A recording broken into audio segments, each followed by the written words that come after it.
guys, and thank you for watching this video by S&M Games, where I, Svein, will tell you or show you how you can play the solo missions, or at least one of them, in 148 Fantasy the Rift War miniatures game. Of course, you want to say a big and huge thank you to all our backers.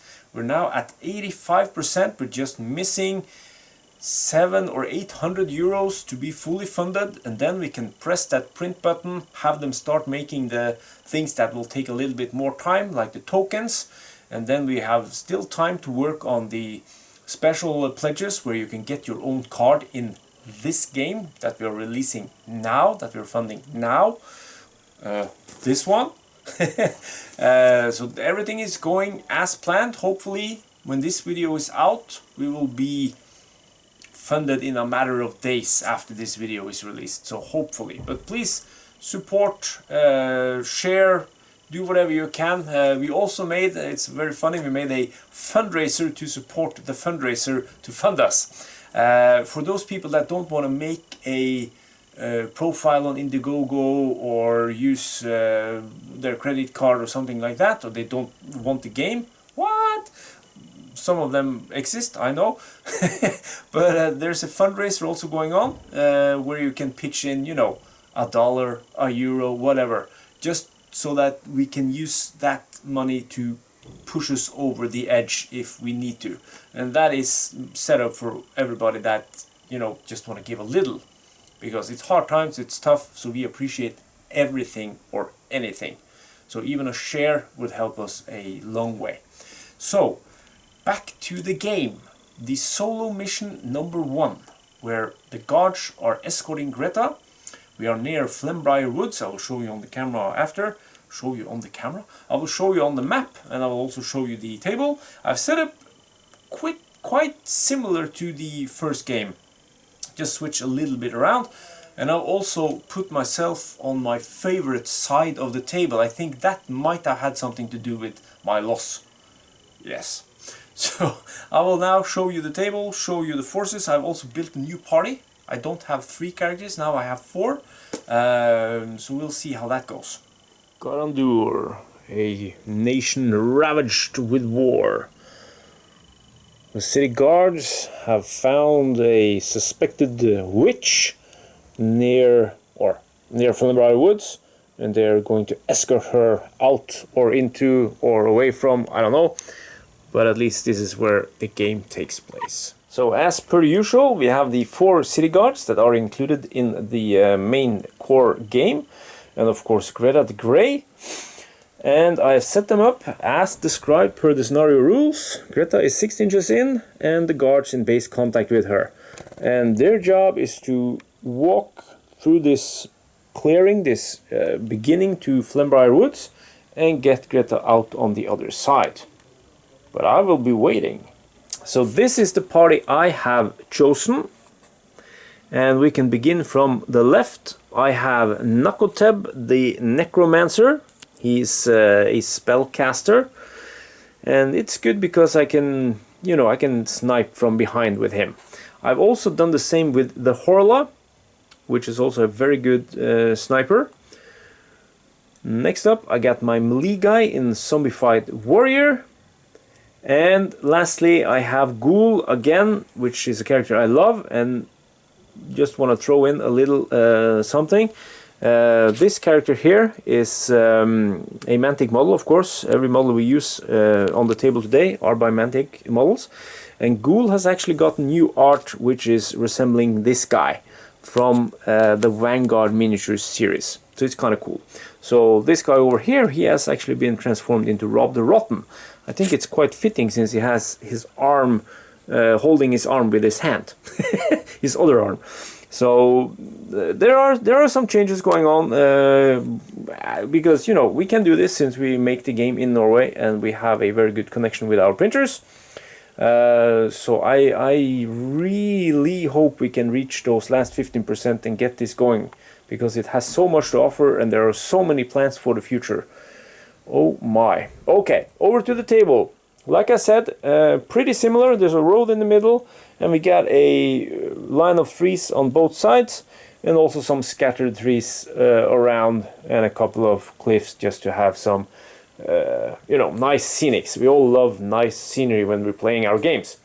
As always, the scenery in this video is provided by PDON Terrain. The tiles and the trees are all PDON. And the models, like I said, is from Mantic Games, and we have also probably bored you to death with it, but we also have a license from Mantic Games to use their models. So it will be very exciting in 2021 when we will release the Vanguard expansion for 148 Fantasy the Rift War, because that will feature a lot of cards with Vanguard models, so especially made for use with the miniatures game. So I think that's very awesome and very cool by Mantic Games to support a small indie company like us. So thank you very, very much, Mantic. You are awesome. And of course Matt Gilbert for being an awesome guy and accepting our plea to use their models. So that is awesome. So support Mantic if you can. So let's get the game going. I will deploy my guys outside of 20 inches from the enemy, and I'll get back to you. Okay, so we're back. I've set up my guys. From the left we have Nakoteb the Necromancer, hiding behind the tree and having a pretty good line of fire down to the guards coming there. I got Zombified Warrior to his right, and I have put on the other flank, I have put the Horla ready to do some spell crafting, and also the Ghoul is ready here outside of 20 inches. And as I've included only undeads and a necromancer, I am allowed to bring Ghoul.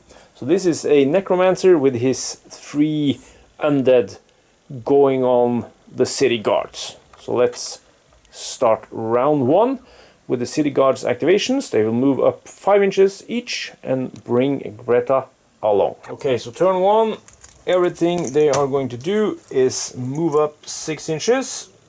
And that, of course, makes it so that they will get rather close to me, since I have to deploy outside of 20.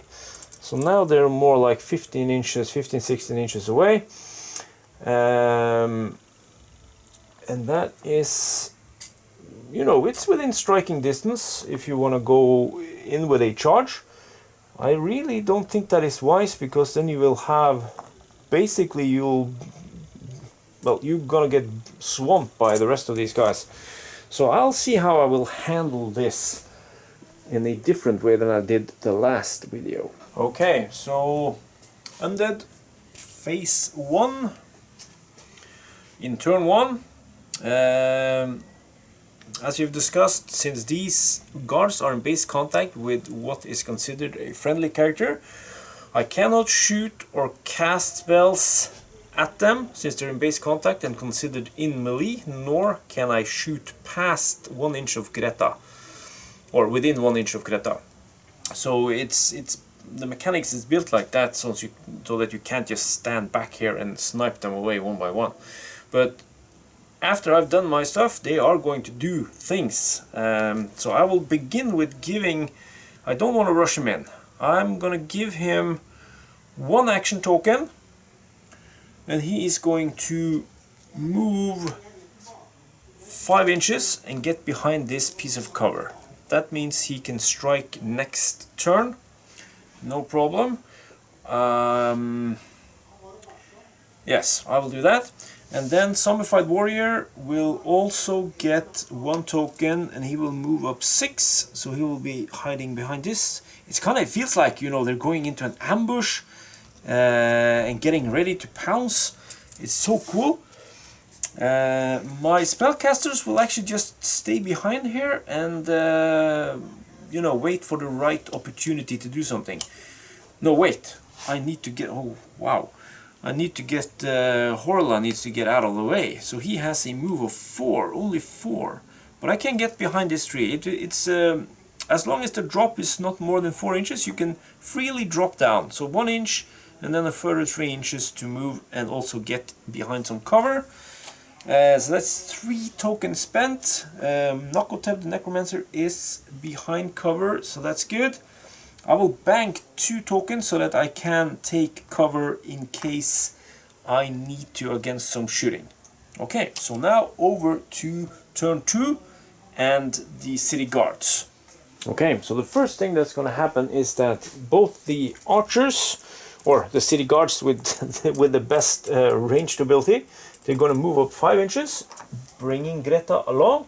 And as you can see, they're now already halfway across the table.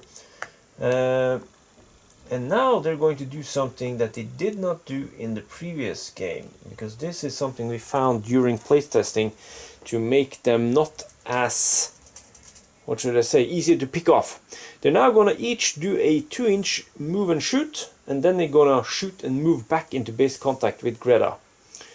And the rules state that if Greta is ever left alone, she will take cover on the road, so she will just stay where she is. Okay, getting ready for the 2-inch move. Just checking which is the closest character. That is 9 inches, 9.5. This one is 10, and that's 10. Okay, so this ranged soldier is going to move, trying to get the best shot possible. And to do that, he has a move and shoot of 2 inches. So he's actually going to move 2 inches over here. And let's see what he can do with that. Now I actually need to bring out the laser because I might have a problem. Oh no. There is a straight line going from that city guard over to my ghoul, and that is terrible. Okay, so he's going to shoot at him. I will immediately spend one of my 2 remaining tokens on the ghoul to take a cover action. And since he is outside of 5 inches, he does not ignore my in cover status. So that brings the necessary roll from a 4 up to a 5. It's 2 dice hitting on a 5. Can he do that? Oh, it's a 6 and a 5. So he, oh my. So he wounds the ghoul, one of my star players. And the problem is now he's going to do it again, because now he's going to shoot and then move back into base contact. And he's still going to hit me on a 5 because since I took cover, being wounded doesn't give me that extra bonus since I'm already in cover. So he needs a 5 again. Can he kill the ghoul already? It's a 6! Oh my lord, he kills the ghoul! What? That's my star player. That was the one that was gonna rip them to shreds. Haha! Holy smackaroonies! Holy smackaroonies! And now the problem is he moves back into base contact, which means that I once again cannot cast the spell or shoot at them. Oh my! And now we'll have to check the other guy. He is within 9 inches of that fighter and is 10-11 inches from the Horla. And this is important where you place the guys, because you know, it depends which of your characters are going to be attacked by the ranged attack, and also in the following movements of these guys, which will come after. But it's important to do one after the other, because if you kill someone or defeat a character, then things might change whether who is the closest character. But anyway, he will then move 2 inches. I will actually measure this because he will try to get the best shot possible, but also avoid being within 1 inch of enemies if they get too close. So I will move over there. And I will use the laser again and see if we can trace that line. And this time I cannot, it's going past the tree. So he has cover over here. And I assume the range is within 10, yes. So we have a base of 4. We have 1 cover, 5. And since it's still within short range, it remains on a 5. So I will spend my last token on Zombified Warrior to give him a cover as well, and that will bring the roll necessary up to a 6 because of 4 cover, 5 in cover, 6. But, you know, this has gone wrong before, so if I lose both my melee fighters, I'm actually going to lose this game. So let's hope for luck that it doesn't kill me. Needing 6s. No! He needs, rolls, he gets the 6 that he needs. And he wounds the zombified warrior. How much bad luck can I have? I shouldn't play with myself, I'm rolling too good, man. And then he will shoot and move back again, still needing that 6. No, he gets a 6 again. What's with these dice? Oh my lord, and they are all included in the starter box. So you get awesome dice in the starter box. So he moves back into base contact and I've lost both my melee fighters. That is horrible. How can I ever win this game? How can I ever win this game? All I got left now is 2 spellcasters, and they will then have to engage, because these guys will just move forward, shoot, bring Greta with them, go back, so I can never cast at them. But now we will do some measuring and see what these guys do. Okay, so I've done the measuring, and they will take 2 move actions towards their closest target, which in this case will be the Horla, since, you know, it's, or he or she or it, is now actually pretty close to the guys. Still I have Nakateb way back there, but they will move twice, and they have a move of 5 each, so it's 10 inches, and then a further charge if they can, but it's more than 15 inches, so they will not be able to charge into. So what I will do, I will move 10 inches, and then they will actually go ready. So he stops there, and the other guy has the same target, since the Horla is closest to him. So they will move here, and then they will go ready. So they are now ready to be charged, which again limits my chances. But now at least I have a chance with my spellcasters to take them out, but I only hit on 6s. So that concludes the guards' turn, but as you can see from the previous game to this one, they are a lot more aggressive now. The last game I played, I was the aggressive one, but now they are very aggressive, and this is hard. This is hard. Okay, so let's see what I can do. I didn't bank any tokens since I spent everything, so I get my 5. Oh yeah, of course, we should note that the fact that these guys are doing like 3 actions each, it actually means that they have 12 tokens to spend. So they are way overpowered compared to what I have. I can only spend 5 each turn, or if I save up I can have a maximum of 10. But then again, you can benefit from knowing what they're gonna do and place them accordingly. But I'm playing this more in a way which I would normally do, you know, position my spellcasters or ranged guys in the rear and then have my fighters go up and engage them. But of course, when I roll for both sides, it's doomed to go wrong. But now, my second turn, my second turn and my phase, I will have to do the Horla. I need to get rid of these guys. Now, the good thing is that I can cast with 3 dice. That is very good, but I only hit on 6s. So it doesn't matter if they have cover or if they take cover or whatever. So it also states in the rules that they will only take cover if they're being targeted by a ranged attack. This is not a ranged attack. It's a spellcraft attack. So let's zoom in on the action and get back to you. Okay, so here we are. The Horla is going to get 1 token.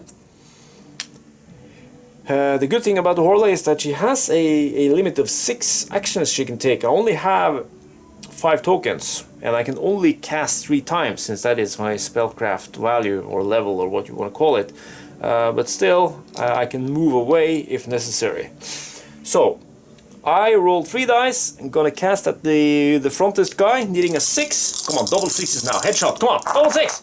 No, I miss. Oh my lord, I play against myself. I roll good. I play in my benefit. I play like crap. Okay, one more time. Casting that spike spell. Let's see what we can do. Come on, double 6, baby. Oh, it's the 1-6 at least. So he is wounded, which means that he will have to pass the next turn. And now I have to think, should I take the other guy and try to, you know, because these guys, they're going to move up 5 and I'm still going to be the closest. They're going to take move and shoot and going to hit me without cover. I really need to get out of here. So I'm going to spend 2 tokens on the Horla to let her move 8 inches.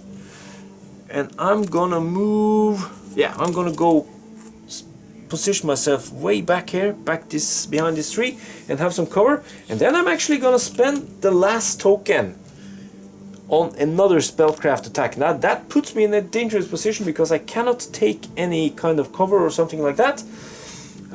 Since I don't have any more tokens left, this might be the end of me. But I can see this guy over here, and I will try to wound him as well, because I can't have luck against the bows.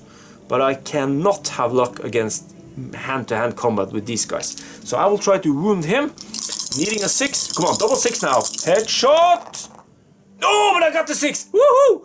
So he's wounded as well, which means these 2 guys are out of commission. And then we pass the turn over to the other guys. Okay, so the first thing these guys are gonna do is to walk their allotted 5 inches, getting very close to that table edge, and then they are bringing Greta along, of course, the witch, which they have captured. Okay, so that's that. Now they're gonna do a 2-inch move and shoot, and I think that's 14. Yeah, they're both closest to the Horla, which means the Horla might get in some trouble here. So let's see, can they get within? Oh, they can. So moving up 2 inches and gonna do a shot that's within 10 inches. So that ignores the long range modifier. 2 dice hitting on a base of 4 and 1 cover between us makes it a 5. So the Horla could go down now. I don't have any tokens to take a cover action, sadly. So no 5s, come on. That's not a 5, it's a miss. Okay. Then he shoots and moves back. Come on, no 5s. No 5s, it's a 4 and a 1. The Horla survives. Oh my lord, maybe I can bring this home. Woo! But of course, we have the other guy. He's also gonna do 2-inch move and shoot. But can I get within 10 inches to have that short range on him? Oh, this is so exciting. Can I win? Can I tell Martin that? Oh no. Oh, it's gonna be short range. So moving up 2 inches. And it's long range to shoot against this guy, even though I think he can do it. Yeah, he can do it without cover, but it's still a 5 to hit. And this one is also a 5, so he will go for the one that is closest. 2 dice hitting on a 5, since I can't take cover, but I have cover from the tree at least. So come on, let's get lucky again. No 5s. No, there's a 6, so the Horla is wounded. Okay, and then shoot and move back as the second action.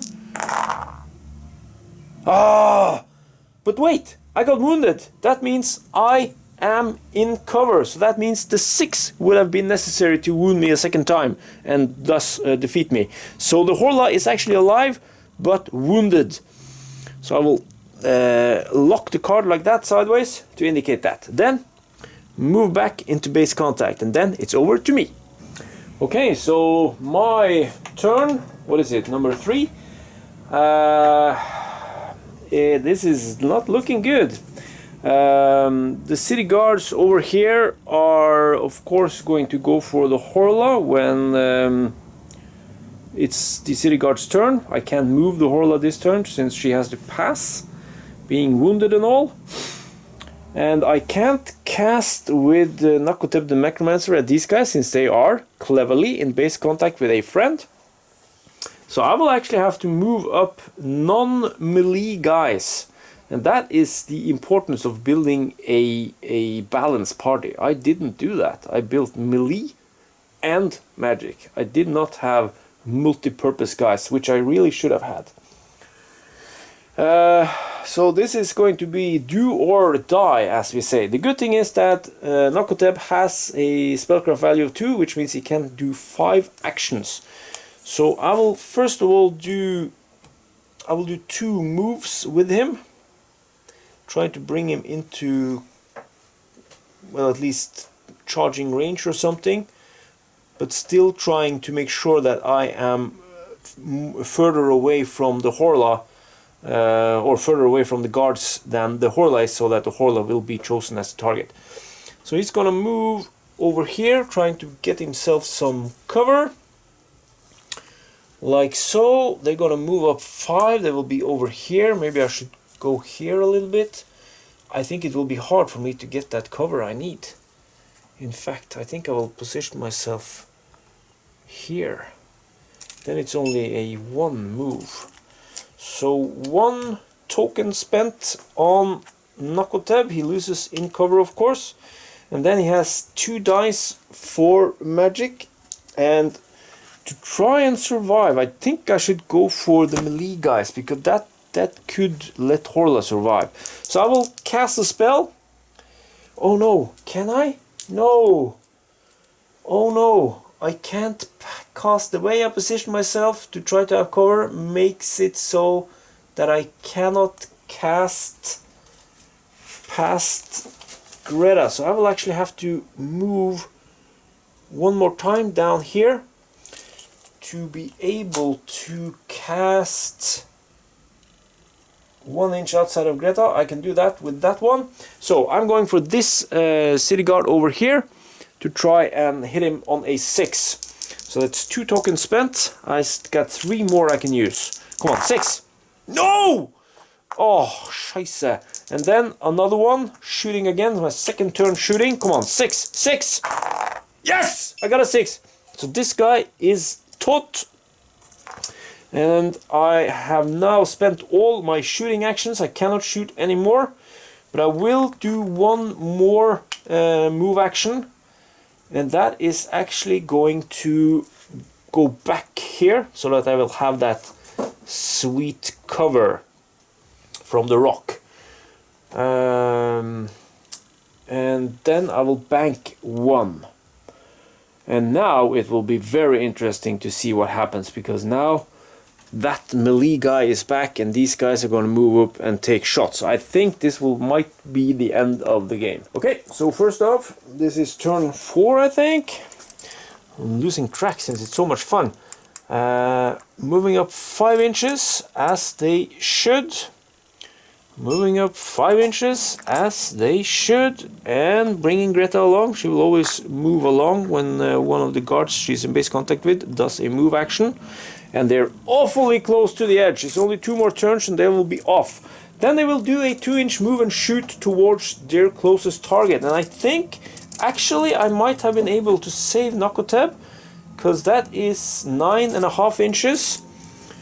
And that is only 8 inches, which means both of them will target the Horla. And I also think that by going 2 inches, yeah, they will both have clear line of shots at the Horla. And of course, if this guy moves over to here, like so, so that's the first guy doing his move and shoot. It's a clear line, and in addition he is within 5 inches, which means he ignores my in cover status. So that means he has 2 dice hitting on a 2. So I think this is bye-bye for the Horla. Are you ready to see me roll? Not a 6, not a 5, not a 4. Come on, 1, 2, and 3. No! And that means, as discussed, the Horla dies, sadly. Really bad day. And that also means that his second shot is going to be directed at Morgoth the Mortician.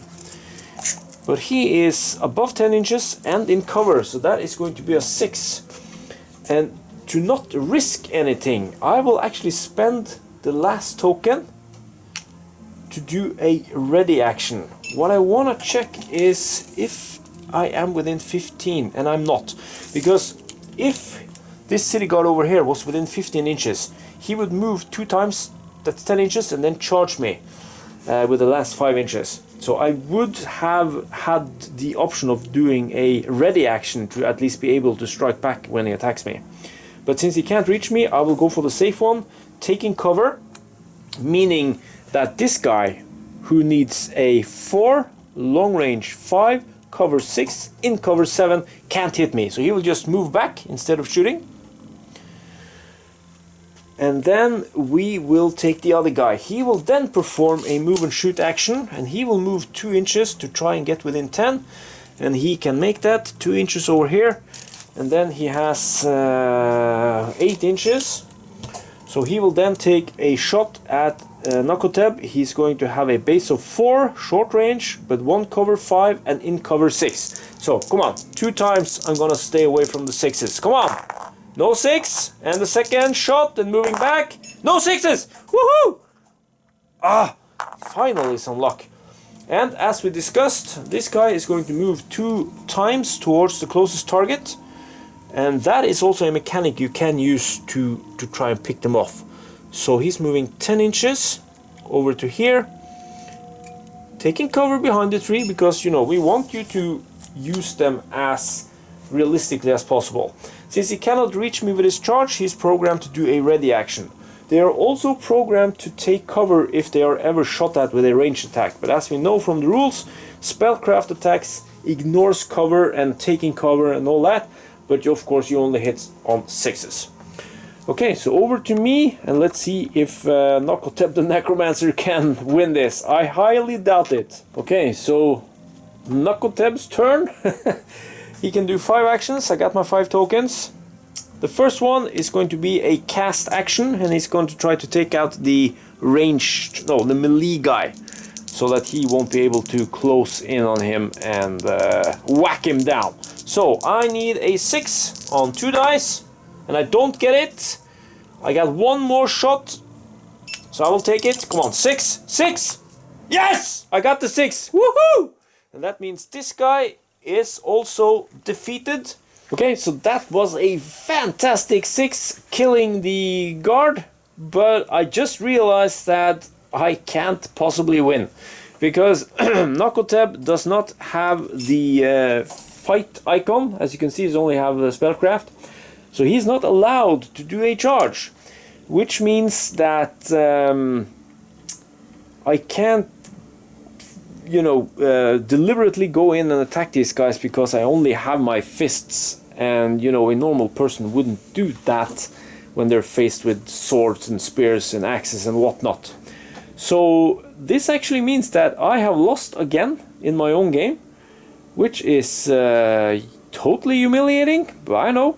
But what I have learned is that bring a balanced party, because if this guy only had 1 fight value, if I only had 1 fight value up here, I could have done a charged. So if only I would have had that fight icon, I could have spent my last 3 tokens that I haven't used any, and I could have charged in. I'm not allowed to do that now, as explained, but I could have charged him in towards the closest guy.